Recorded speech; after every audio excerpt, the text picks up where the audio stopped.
So today's class number 11. We are continuing to read from Sri Brahma Samhita, and we are in the part 2 of Brahma Samhita, which is the Govindam prayers by Lord Brahma.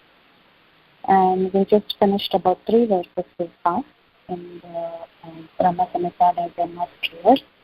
So today we will be covering verses 32 to 35, continuing on the same lines.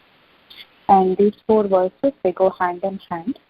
So they're all very connected. So we'll cover about 4 verses today. Om Jnana-timirandasya Jnananjanashalakaya Chakshuranmilitanena Tasmai Shri Gurave Namaha Mukam Karoti Vachalam Pangum Langayate Girim Yat Kripatamaham Vande Shri Gurum Dinakarinam Vancha Kalpatarudescha Kripa Sindhubhye Vacha Patitanam Pavanebhyo Vaishnavebhyo Namo Namaha Nama Om Vishnupadaya Krishna Prishtaya Bhutale Srimate Bhaktivedanta Swamini Namane Namaste Saraswati Devi Gauravani Pracharine Nirvishesha Shunyavadi Paschatadeshkarine Jai Sri Krishna Chaitanya Prabhu Nityananda Shri Advaita Gadadhara Shri Vasadi Gauravaktavinda Hare Krishna Krishna Krishna Hare Hare Hare Rama Rama Rama Hare Hare.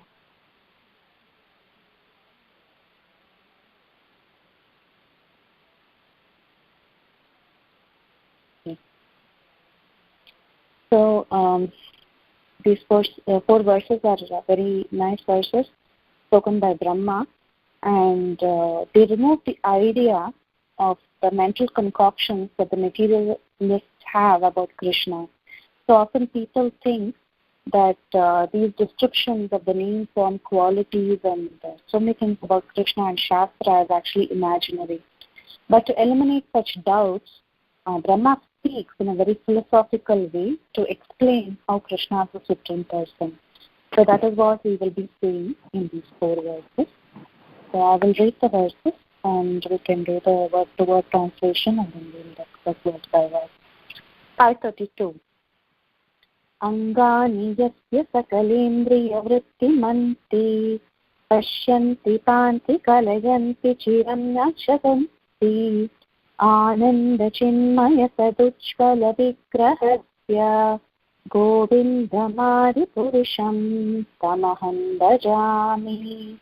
Angani, the limbs, Yasya, of whom, Sakala Indriya, of all the organs, Vrittimanti, possessing the functions, Pashyanti, see, Panti, maintain, Kalayanti, manifest, Chiram, eternally, Jaganti, the universes, Ananda, bliss, Chit, truth, Maya, full of, Sat, substantiality, Ujjvala, full of dazzling splendor, Vigrahasya, whose form, Govindam, Govinda, Adipurusham, the original person, Tam, him, Aham, I, Bhajami, worship. Translation. I worship Govinda, the primeval Lord, whose transcendental form is full of bliss, truth, substantiality, and is full of the most dazzling splendor. Each of the limb of that transcendental figure possesses in himself the full-fledged functions of all the organs and eternally sees, maintains, and manifests the infinite universes, both spiritual and mundane. So this is the first verse. Now this is verse number 32. So here we see that the name, form, qualities, pastimes of and the abode of the Lord is all variegated. It is variegated, it is eternal, and it is not a product of Maya. So often the Mayavadis in the material world, they say that variety means it is something material, because in the material world there is variety, and hence to actually be liberated means to be in a state where you defy all variety. But actually, the spiritual world is filled with a lot of variety, and this material world is just a reflection of the transcendental variety of the spiritual world. So there is a description of the transcendental body of the Lord. Krishna's form, there is actually no difference between Krishna's body and the soul. So generally we say we are the soul, and we often identify with the body. So there's always a distinction between the soul and the body for us. But we never talk about Krishna's soul. So his soul, his body, everything, his transcendental form, everything is the same. So he's a completely different personality. He and his energies are also the same, part of his own personality. Whereas for us, there is a difference between the body and the soul. And the beauty is that each part of our body cannot perform the function of the whole, or one part of the body cannot perform the function of another part. But whereas for Krishna, every part of his body is considered completely independent. A part of his hand can do everything. Such as that Krishna's hand, actually, it works as a sword. Krishna's paraphernalia, when you talk about Krishna's paraphernalia, he carries the Shankh, Chakra, Gada, and other weapons. So one of the weapons he has is the sword. But Krishna doesn't always need the sword to cut off someone's head, or the chakra to cut off someone's head. Even his hand can do the function of the sword.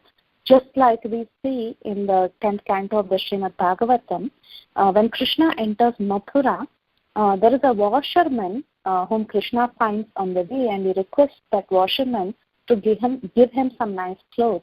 But the washerman refuses, and Krishna gets irritated with him, and he simply cuts off his head just with his hands. He doesn't use any weapon. So any part of his body can function as any of his paraphernalia, or any part of his body can do the function of another part of his body.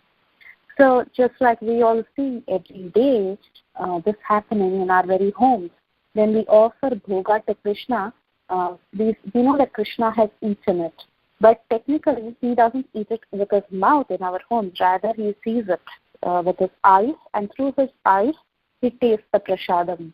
Or rather the bhoga that we offer, and it becomes prasadam. So Krishna can eat through his eyes. Krishna can eat through his ears also, because when he hears the prayers that we say when we offer food, Krishna takes the bhoga. So he can eat through his ears, he can eat through his eyes, and also Krishna can sometimes eat it directly. So if sometimes he just wants to perform a pastime, Krishna can even finish our plate, the plate that we offer to him. Like many deities have performed this pastime of eating up the bhoga that was given to them because the devotee was very insistent and the devotee desired to see the plate finished. So we see many stories and different when we hear about different temples, how this is actually a fact. Krishna can do anything actually. He can eat through his eyes, ears, his mouth, everything. So that's why the verse says, Angani yasya sakalendriya. Every limb of, or every sense or anything, any part of his body can do the function of the other. So these truths about Krishna are very difficult for us to understand, as they defy all mundane logic and reasoning. Therefore, it is described in the purport, the jiva soul attains the nearest approach to the absolute identity only when the spiritual force of ecstatic energy appears in him by the grace of Krishna. That means when we understand Krishna, the inconceivable nature of Krishna is when the Hladini Shakti empowers a person. That's when they can understand spiritual topics by doing devotional service. So basically, we need the grace of Srimati Radharani. Our understanding at this stage is very intellectual, but to have realized understanding, we require the mercy of Hladini Shakti, and it will descend eventually when we are engaged in the selfless devotional service of the Lord. So in a number of places, it is stated that the Lord has no senses, He has no feet, He has no hands. So like that, in the Upanishads, it talks like this. But these are mentioned in a way that it means that the Lord doesn't have material senses or material feet. So we should not be taking it literally. Generally, the Mayavadis, they come up with this concept of Nirguna Brahman and Saguna Brahman. So they actually say that Brahman is Nirguna, without qualities. He doesn't have hands, feet, senses and all that. He doesn't have a form. He's Nirguna. He doesn't have any attributes or qualities. And that Brahman takes the form of Saguna Brahman, and they say this Saguna is material. But actually that is not true. Because in many other places in Shastra, though the Upanishads sometimes talk about he not having feet or hands, still the same Upanishads, they also talk in many places that the Lord's body is spiritual. So like that, there are so many verses, and the Lord is Satchidananda. So like this, Jiva Goswami, in his Sandarbhas, he's established these facts as to how one should understand the statements of the Upanishads in the right context. Because if we are going to argue with just one part of what is being told, we will not be able to substantiate the other verses that talk about the quality of the Lord. So when the Upanishads say that the Lord doesn't have feet or hands or eyes, then we should understand it to be as it is not material feet or eyes or hands, because Krishna is completely spiritual and he has a transcendental body unlike ours, because he and his body is non-different, whereas for us it is a different case. Actually, in Srimad Bhagavatam, Rukmini says, a woman who fails to relish the fragrance of the honey of your lotus feet becomes totally befooled, and thus she accepts as a husband or lover a living corpse covered with skin, whiskers, nails, head hair and body hair, and filled with flesh, bones, blood, parasites, feces, mucus, bile and air. This is Srimad Bhagavatam 10:60-45. And then she talks about how a woman accepts as her husband or as her lover a person, a human being whose body is abominable. Even the woman's body is abominable.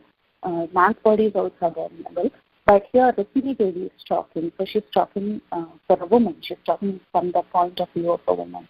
So here she's saying that the body is such an abominable thing in the material world, but still we accept that as something very dear to us.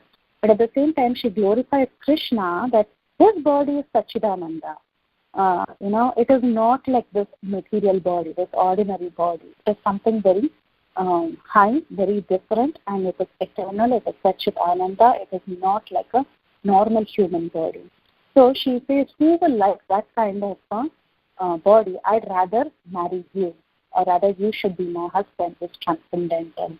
So in fact, Jiva Goswami, he uses this word to substantiate the statements about the Lord, that his body is always transcendental when he descends. He doesn't take up a material body, rather he comes in his own transcendental form, which is different from the body that we human beings take. So, of course, Rukmini Devi, she is the goddess of fortune. So who else can be a better authority than the goddess of fortune, who always rests on the chest of the Lord? So she's obviously one of the best authorities that we can rely on, and she herself makes this statement in the Srimad Bhagavatam. So this is about verse number 32, how the Lord has a transcendental form and full of dazzling splendor, and each of his limbs perform the full-fledged functions of all the organs.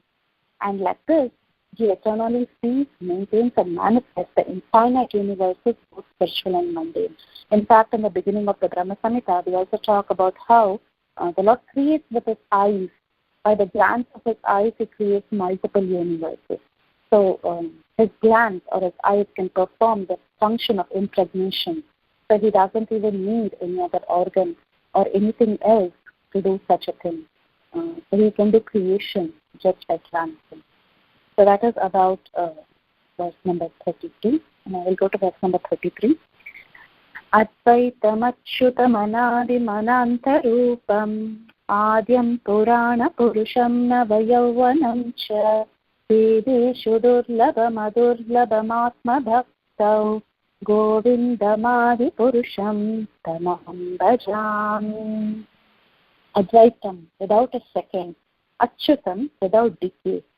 Anadim, without a beginning. Anantarupam, his form is endless, or who possesses unlimited form. Adyam, the beginning. Purana Purusham, the most ancient person. Navayavvanam, a blooming youth. Cha, also. Vedeshu, through the Vedas. Durlabam, inaccessible. Adurlabam, not difficult to obtain. Atma Bhaktau, through pure devotion of the soul. Govindam, Govinda, Adi Purusham, the original person. Tam, him, aham, I, bhajami, worship. translation. I worship Govinda, the primeval Lord, who is inaccessible to the Vedas, but obtainable by pure, unalloyed devotion of the soul, who is without a second, who is not subject to decay, is without a beginning, whose form is endless, who is the beginning and the eternal Purusha, yet he is a person possessing the beauty of blooming youth. So again, this is a verse full of contradictions. We see how to reconcile apparent contradictions in Krishna. And this is also a very famous topic and a favorite of the Goswamis, to talk about these different contradictions, how it is perfectly reconciled in the Supreme Lord. So in this verse, we see some very nice characteristics like Advaita, Achyuta, Anadi, Anantarupam. So we will see how each of these is actually applicable to the Lord. So when you say Advaita, it means one without a second. And Bhaktisiddhanta Saraswati, he uses the phrase indivisible whole, whose knowledge absolute. So this is one of the ways of description of the word Advaita, how it applies to the Supreme Lord. So we all know the Supreme Lord appears in three features, which is Brahman, Paramatma, Bhagavan. Still, he is actually only one person. So there is this famous verse from the Srimad Bhagavatam, Vadanti tat tattva vidas tattvam vijnanam advayam brahmeti paramatma eti bhagavan eti shabdyate. The absolute truth is realized in three phases of understanding by the knower of the absolute truth, and all of them are identical. It is advayam. All of them are identical. Such phases of the absolute truth are expressed as Brahman, Paramatma, and Bhagavan. So, actually, what it means is that here in this material world is a place of, why did we talk about this Advayam? Or rather, talking about the different phases. The Lord has different phases, but all these phases are identical, and it is the same Lord. Just like we talk about, like how Prabhupada gives the example of the sun, the sun disk and the sunshine. We are the different aspects of the sun, but yet everything, all of these actually represent the sun. Right? Similarly, everything is perfectly one in the Lord. Still, it is expressed as three different things, as Brahman, Paramatma, and Bhagavan.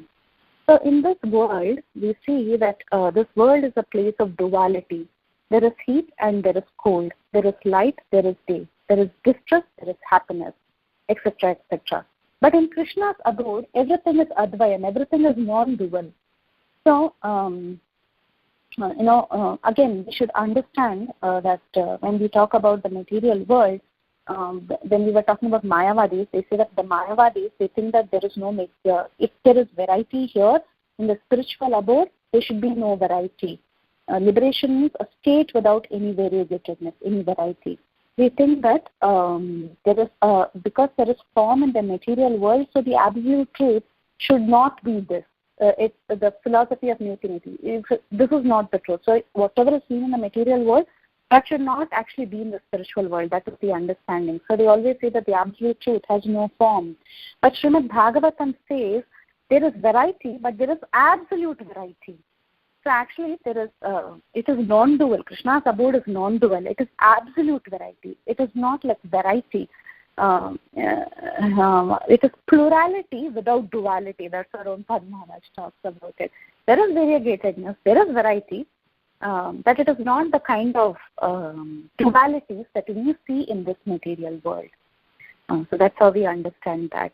So in fact, another way of expressing this word Advaita is Uddhava actually says about Krishna in the Bhagavatam. He says Krishna has no equal, hence he is Advaita, because he is one without a second. So that is also a meaning of Advaita.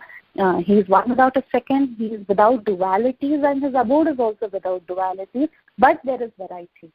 But still everything is that Krishna, because Krishna has abode and his Paraparnaya, they are non-different. So that's how we understand Krishna. So that is about Advaita. Then the next word that describes him is Achyuta. Achyuta means he's infallible. It also means without decay. So that is the translation Bhaktisiddhanta Saraswati has given. So Krishna is perfect and complete. You know this Om Purnamada Purnamidam Purnat Purnamidakshate Purnasya Purnamadaya Purnameva Vashishyate. So this is there from our Ishopanishad, right? So when we talk about Om Purnamada Purnamidam, that means he is the whole. Okay, he is one, but the same Krishna who's the whole, when he takes many incarnations, and from him actually many incarnations come from that whole Krishna who's Purnam, that source. So many incarnations are emanated. Like from him, we discussed how in the beginning of the Brahma Samhita and the creation part, like how the Chaturvyuha expands, and then we talk about Narayana, and then we spoke about the second Chaturvyuha. Then we spoke about Mahavishnu, and then from Mahavishnu all the jivas are coming out. So like that, it appears that everything is coming out from Krishna. That is true. Everything is coming out from Krishna. But this whole remains intact. He doesn't decay. Just because Krishna expanded into many forms, it didn't mean that this whole reduced. So that is the quality of Krishna. He remains intact. He does not decay. He remains whole, and that is God. So he's never fallen. He never fails. He's never fallen. Yeah, they say spiritual mathematics is 1 minus 1 is equal to 1.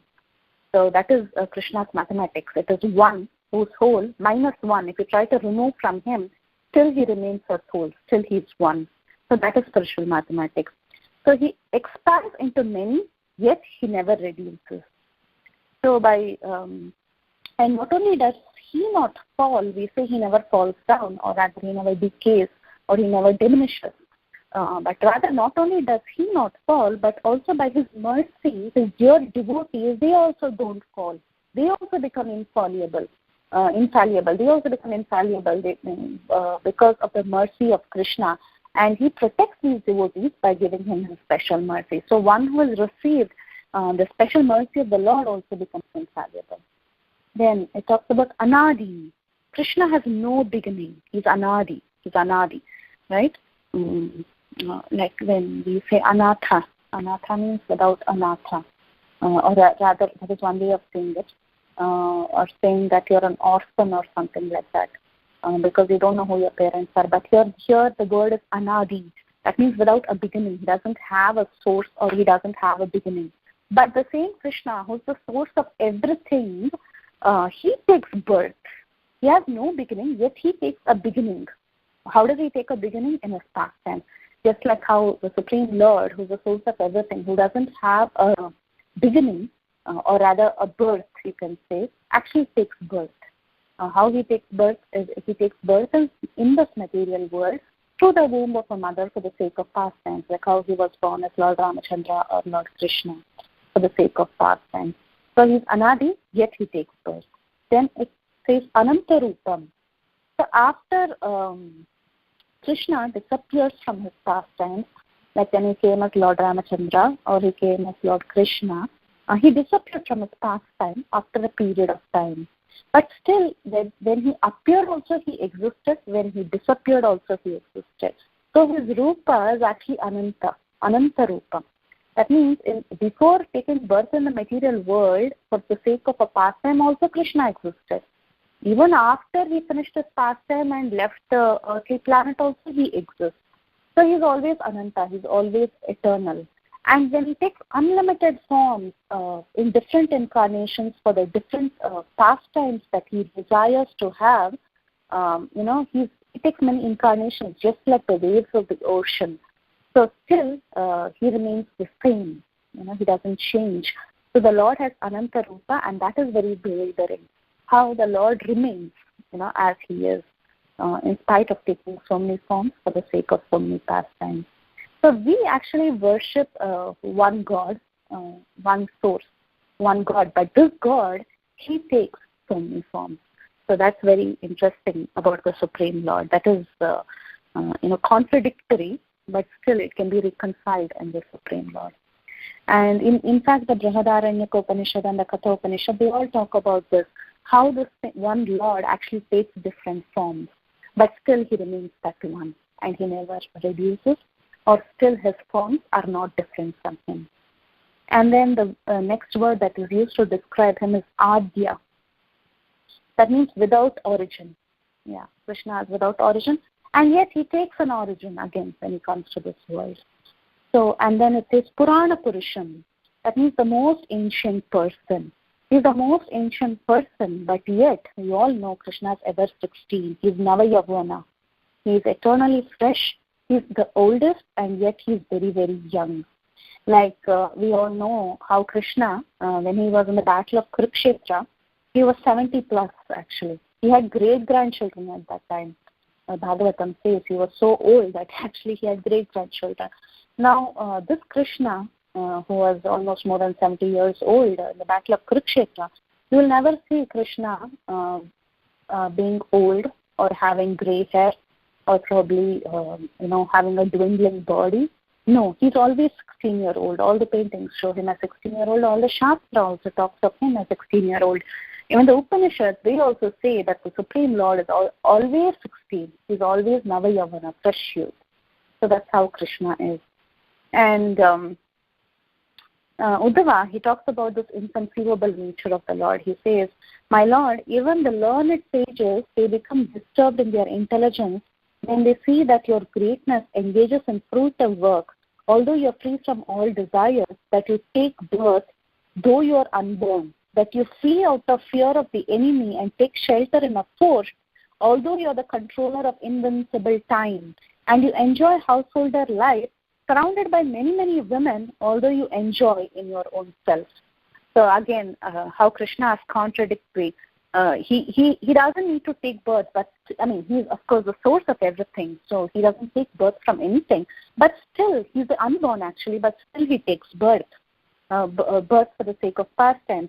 And he flees out of fear of the enemy, like it happened when Jarasandha, he attacked Krishna. He fled from the battle, and he is known as Ranchod Rai because he fled from the battle to take shelter in a fort. He ran away. So that is Krishna, because see, Krishna is the Supreme Lord. He can do anything. In a second, he can finish everybody. But still, he runs away from the battle. Although you're the controller of invincible time, he's time himself. He controls time. Time never acts upon Krishna.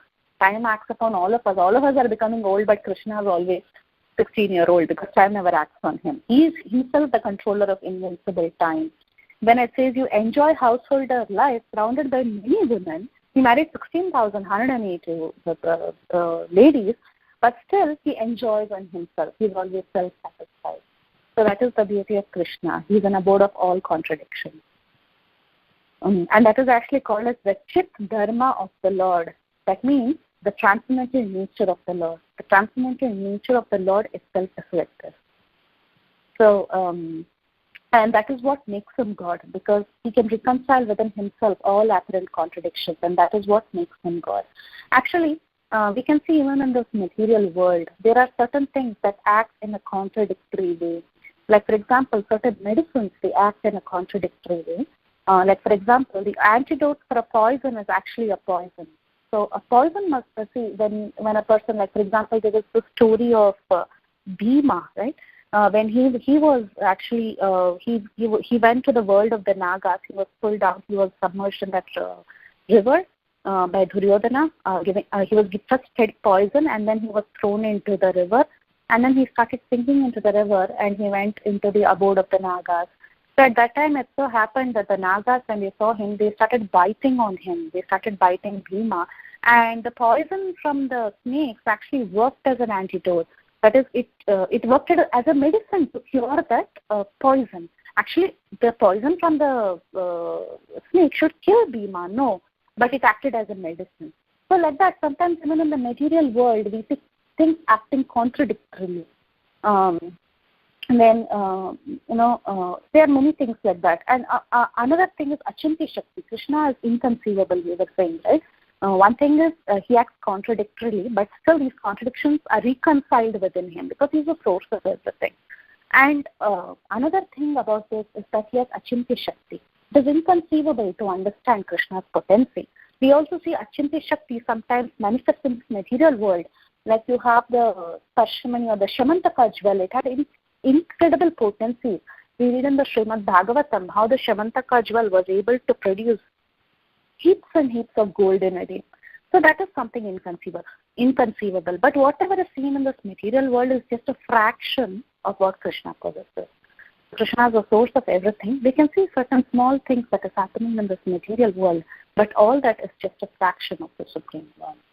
And Bhaktisiddhanta Saraswati Thakur, he actually writes in the purport, he says, the sum and substance of it is that although he possesses diverse and apparently mutually contradictory qualities, still they are in universal harmonious concordance by dint of its unthinkable potency.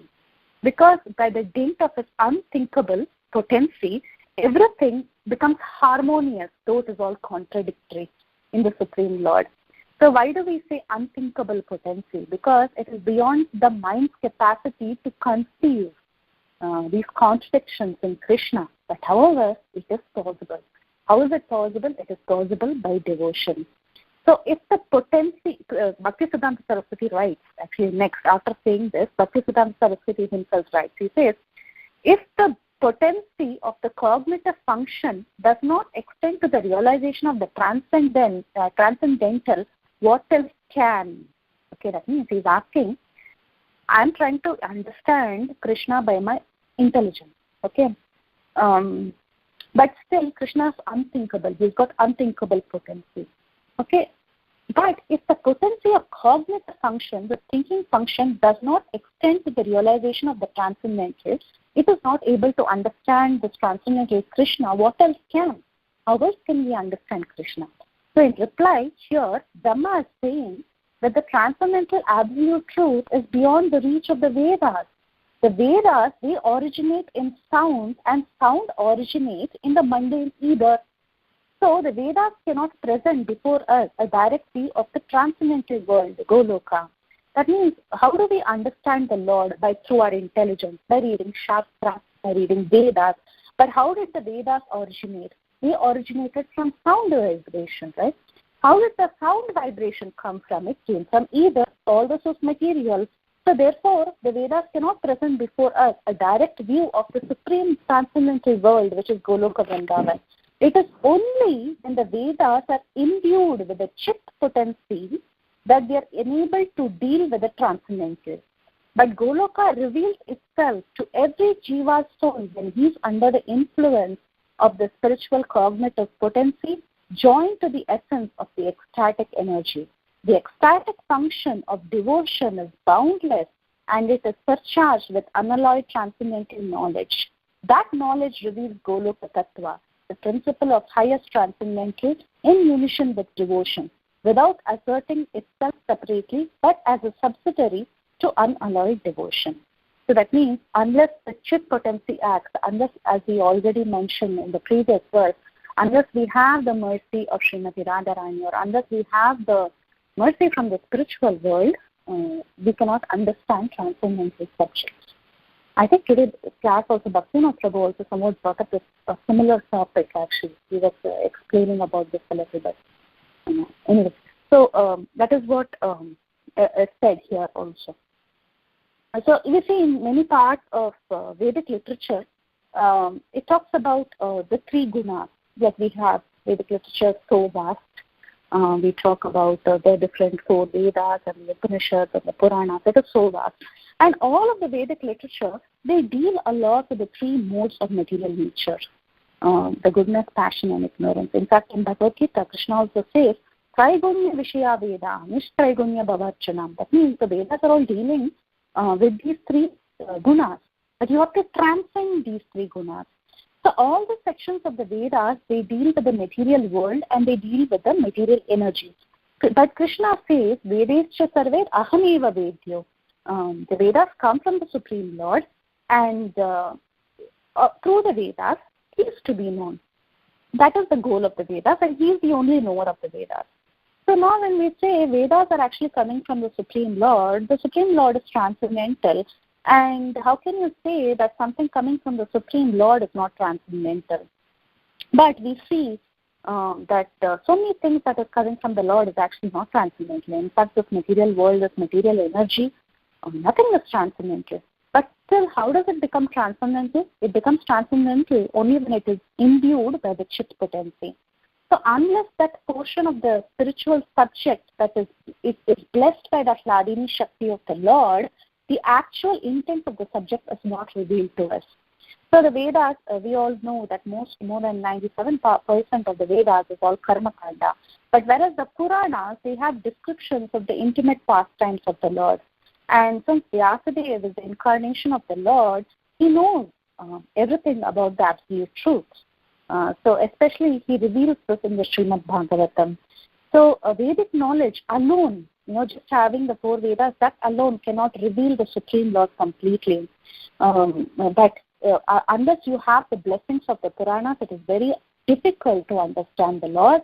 And these Puranas, they carry the blessing of this Vladini Shakti to reveal to us Krishna, who Krishna is. So, in fact, when Krishna revealed his two-armed form, during the Bhagavad Gita, when Krishna was speaking Bhagavad Gita, Arjuna desired to see his universal form. So Krishna showed his universal form, and then Arjuna was like, okay, enough of this, I'm not able to see this anymore.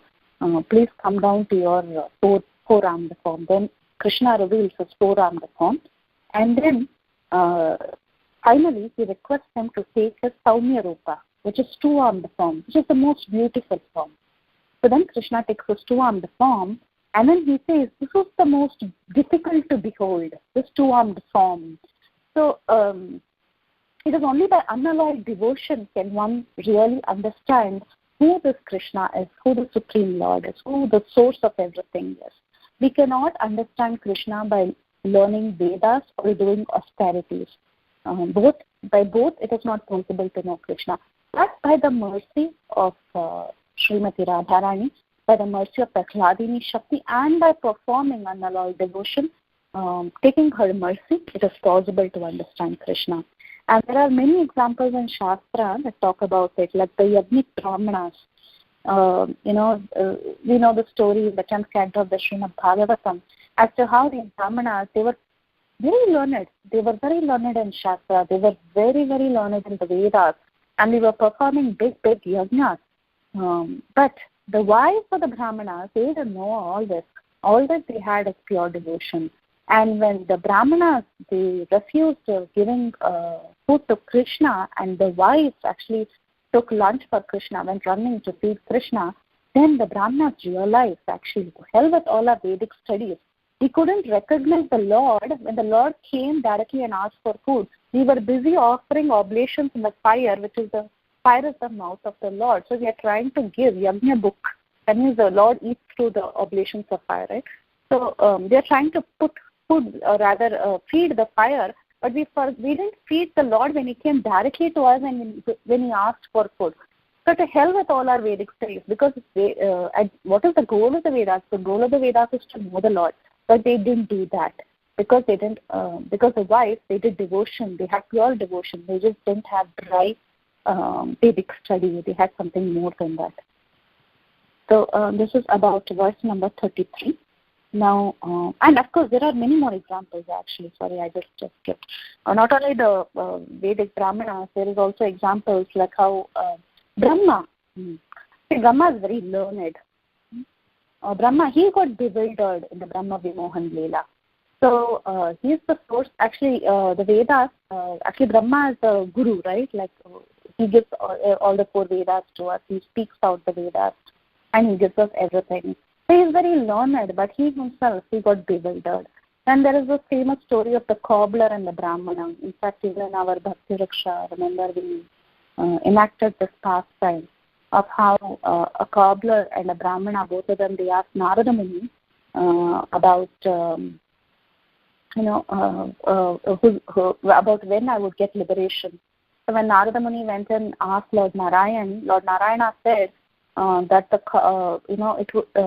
that this go and tell them, that is, he gives them a time frame as to when they would get liberation. And then Narada is a little shocked because he thinks that the cobbler didn't deserve liberation so fast, whereas this Brahmana, he deserved liberation because he was such a great Pandit. He was reading the scriptures and he was very well versed in scriptures. So at that time, Narayana says, tell him that I was treading an elephant through the eye of a needle and see their reaction. So we all know the story. And then, of course, the Brahmana doesn't believe that. He says, Narada Muni is simply lying because there's no way, it's not something practical. There is no way you can thread an elephant with a needle. Whereas the cobbler, he had so much faith in the Lord. He had pure devotion. So he said, the Lord can do anything. What to talk about threading a needle, threading an elephant needle. He can do simply anything because he's inconceivable. He's inconceivable. He can do anything. His actions are all complete. He can do anything. And Narada Muni asked him to substantiate his statement. He was very intelligent. Again, today's class, Bhaktivinoda Prabhu was also mentioning that, knowledge is important. It is not that, he was telling that nothing comes just like that without knowledge. Knowledge is very important, but this knowledge should transform into bhakti. So that is important. So this person, he had knowledge. Though in that birth he was a cobbler, he had actually acquired enough knowledge because he was very logical in his answer. He said, you look at that banyan tree, it has these banyan pods, and in these pods there are so many seeds. If the Lord can put an entire banyan tree inside this little seed, why can't he thread an elephant through the eye of a needle? So like that, it is very important to have bhakti over anything else. So that is when we realize who the Supreme Lord is. So this was verse number 33. And now we get into verse number 34.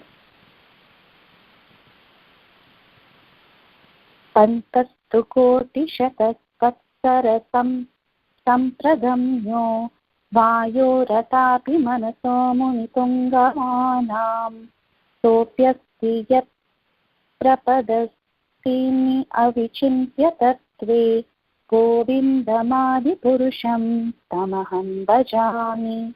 Translation. I worship Govinda, the primeval Lord. Only the tip of the toe of whose lotus feet is approached by the yogis who aspire after the transcendental and betake themselves to pranayam by drilling the respiration, or by the jnanis who try to find out the non-differentiated Brahman by the process of elimination of the mundane, extending over thousands of millions of years. This is also it's just a continuation of the previous verse. So this verse actually glorifies how pure devotional service, neither jnana nor yoga alone helps to find the absolute truth. It is only by pure devotional service. It's glorifying pure devotional service. Krishna says, Bahunam janmanam ante jnanavan mam prapasyanti. So it takes many, many lifetimes. After many, many lifetimes of searching and of jnana, one understands who in reality Krishna is. So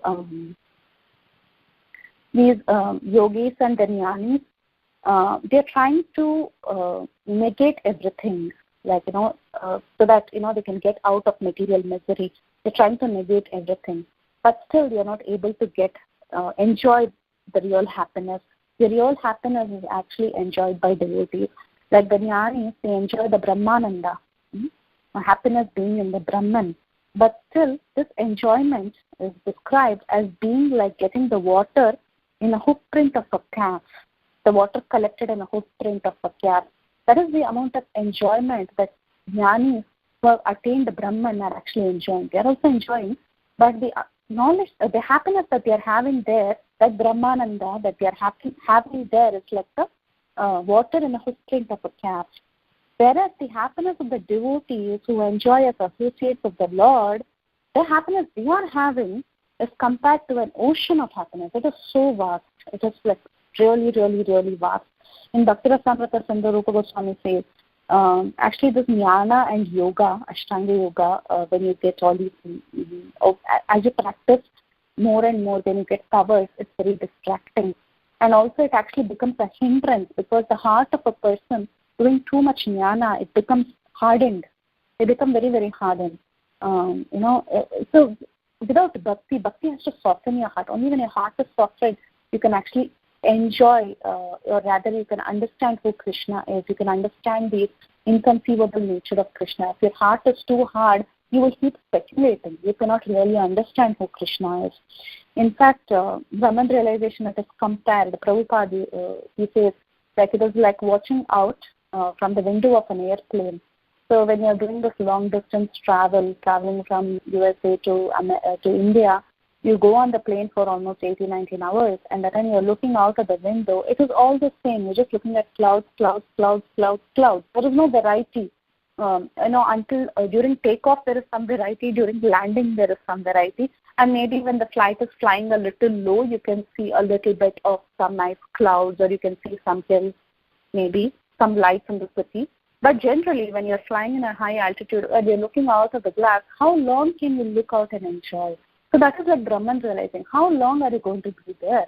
It's not so enjoyable. But having variegated pastimes with the Lord, enjoying variety is what is actually considered most enjoyable, and that is what the devotees have. So this is about jnanis and yogis. They actually really don't get the entire experience. In fact, it says that I worship Govinda, the primeval Lord, only the tip of the toe whose lotus feet is approached by the yogis who aspire after transcendental. They can reach up to the tip of the toe. That means actually, when you talk about Brahman effulgence, I was hearing Kamal Krishna Maharaj, he was telling that sometimes it means like the border, of course it means, the border between the material and the spiritual world. Sometimes it is just the effulgence of the tip of the toe of the Lord that you're actually seeing. So that's why this verse says that it is the tip of the toe whose lotus feet is approached by the yogis. So they are going only up to there. But devotees, when you have pure devotion and when your heart is very soft, you can actually, by the mercy of the Hladini Shakti, Srimati Radharani, you can actually enter into the pastimes of the Lord. So that was a very short verse number 34. And we'll do the last verse for today.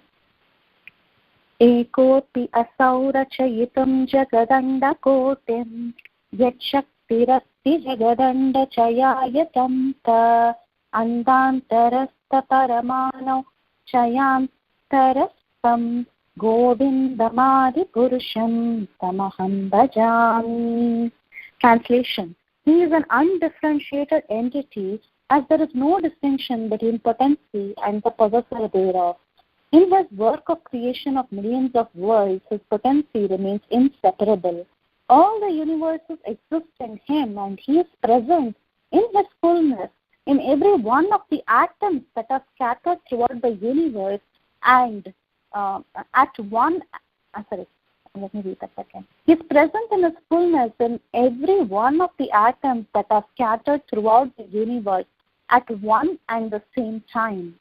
Such is the primeval Lord whom I adore.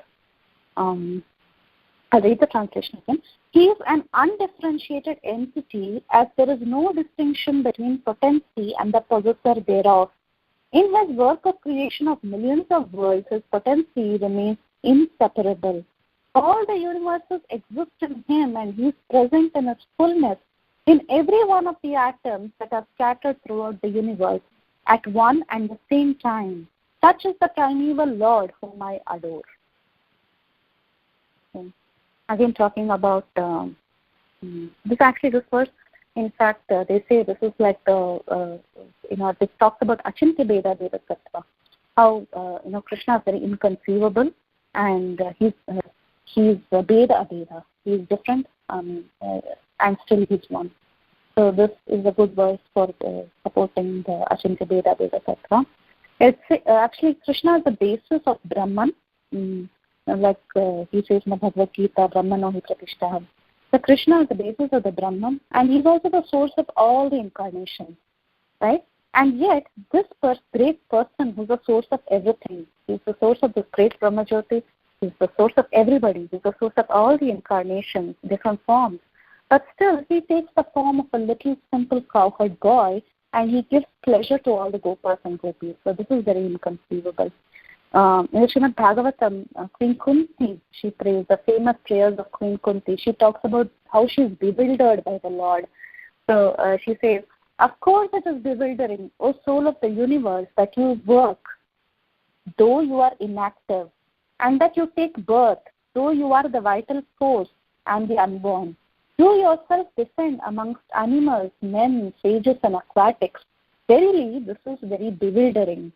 My dear Krishna, Yashoda took up a rope to bind you when you committed an offense and your perturbed eyes overflooded with tears, which washed the mascara from your eyes, and you were afraid, though fear personified is afraid of you. This sight is bewildering to me. So Mother Yashoda, she could tie this little boy. I mean, this little boy is actually the source of everything, and everything comes from him. He's so big, but still he takes a small form as a small cowherd boy, as a little boy, and this Yashoda could tie him up. She comes as a son. She takes birth as a son. She ties him up, and all the universes are actually resting in Krishna. So this, she could tie him up. At the same time,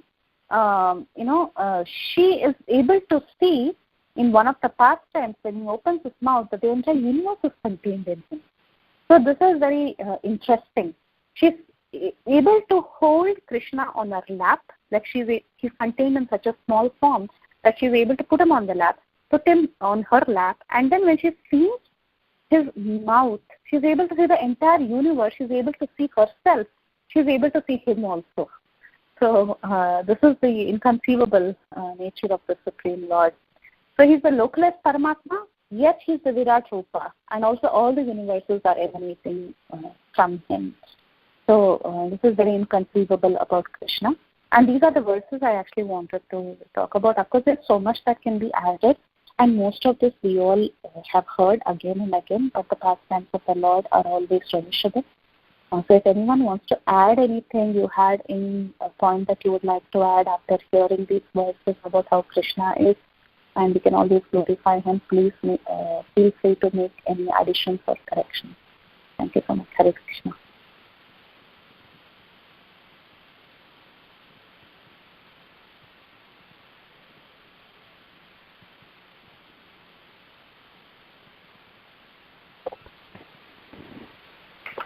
Hare Krishna, Mataji. So nice class, Mataji. Today is like overdose, afternoon, but today so much class and now at least for me. So nice, Mataji. Thank you so much for that. I have no questions, Mataji. It's all explained very nicely, Mataji, so no questions.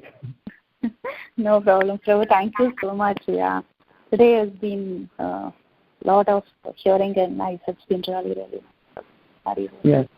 Mataji, I need to drop, Mataji. I need to attend another call. I mean, my office call. Sure. Yes, yes, I'll drop, Mataji. Thank you, Mataji. Hari Bol, Mataji. Hari Bol, Hari Bol. Hare Krishna, Preethi Mataji. Hari Bol. Thank you. I was just thinking, as you were speaking about the inconceivable potency and understanding that we can't understand the inconceivable potency unless we have been blessed by the mercy of Radharani. And we are blessed by the mercy of Radharani through devotion. So it seems almost like a circular thing. So you have to have faith. So first it seems that you have to have faith in the Scripture, because we're getting all our knowledge from Scripture. We cannot understand anything. We're just basically taking on faith of Scripture and our Guru, of what they're saying. And then based on that faith, then we are performing the devotional service. And through that devotional service, we receive the mercy of Radharani, receive the knowledge, where then we can understand that inconceivable potency of the Lord. And then our faith becomes strengthened. Perfect. You summarized it so beautifully. Yeah. Okay. Because I was just thinking this, because many times people ask, how do you know there's God, or how do you know this works, or how there's so many, how do you know what's right, and that's the only answer I can give them. And many times when they say just chant and see, how do you know it works? I said, well, the proof is in the pudding. You just chant faithfully, chant really faithfully, or chant with, I don't even want to say the word is faith, but with at least a little bit of acceptance, of willingness to accept that there might be some truth in it, and then try it, and then in that process, you shall see the truth of it, is what I, Yeah, and today's morning's class was also about it, right? Like, so right. It's like a continuation. We're just Yeah. And our great speaker is also on call. This morning's class was awesome. Yes, I mean it was just it just, I wasn't able to hear Sukeshri Mataji's yet, so I'll go back and listen to her class about prasadam. But just the whole idea, I think that we like prasadam, and prasadam tastes good, but I don't think that I didn't think for myself, in fact, that I didn't really realize how potent, how in a sense magical it really is, that it's not just good food. Which is there. Prasadam is good, I have one of my godbrothers was saying how the first time he came he had I think it was halva or something. He goes, it was awesome, and then so he went back home and got the recipe and he tried it at home and he goes, it just didn't taste the same. So there have been many times when the recipe is there, everything's there, but there's just something special about it. So there is this special, definitely, but the amount, the degree of potency, I was not able to. I didn't even realize until Prabhu started speaking. A very nice class this morning, also. Thank you. Very nice. Haribol Mataji, very wonderful class. Haribol, Prabhu, we are just continuing your words from today morning. Oh, nice. A lot of things like the verse also talking about the Upanishad statements, Advitiyam, they're all very potent, what you explained.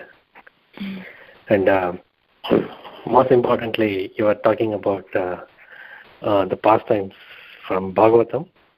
That's also very nice, very sweet. You were connecting that very nicely, Mataji. And I don't have any questions. It's Purna, complete. So, very nice. Thank you. Thank you so much, Prabhu. Thank you. Hare Krishna, Prabhu. I would also like to comment about this morning's class. I very, very much like the way you connected so many different points and so many different verses also, just like Preethi Mataji said today, this evening, about how you gave verses from the Bhagavatam of the prasadam that Krishna says you should make prasadam, cook what we like, as well as many other verses that you connected. So many beautiful things. Thank you so much, Prabhu. Oh, thank you, Mataji, for encouragement. And so, I always think, does he need any preparation, or he just keeps talking like that continuously? Oh, no, Mataji, definitely it was prepared. I cannot remember all those verses. It was Okay. 10 times only. Preethi Mataji, you are also the same. You also are unending. No. It's you where you. I mean, the beautiful way you connect. You make so many connections. It actually is a lesson in how to when you're reading something. When we're reading let's say we're reading some scripture. I think Prabhu was speaking about it this morning when he said, when you see something, you should remember Krishna. And I was thinking the same thing. As we're reading one verse, we make connections to previous things we have heard a speaker say or previous things you have read somewhere else.